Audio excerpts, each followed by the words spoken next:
Plan ప్రకారమేనండి. ఎందుకంటే ఆమె ఇంటికి వస్తున్నప్పుడు కూడా పరిచయస్తురాలే, బట్ తన ఫోన్ నుంచి చేస్తాడు కదా పరిచయస్తుడు. కానీ తనకి వేరే మోటివ్స్, అల్టీరియర్ మోటివ్స్ ఉన్నాయి.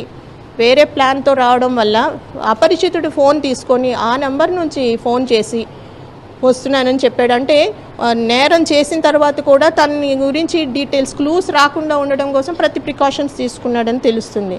అలాగే మొత్తం బాడీ అంతా కవర్ చేసి క్యాప్ పెట్టుకొని ఒకవేళ ఫుటేజెస్లో కూడా పోలిక దొరకకూడదన్న ప్లాన్ తోటి ఇతను రావడం జరిగింది.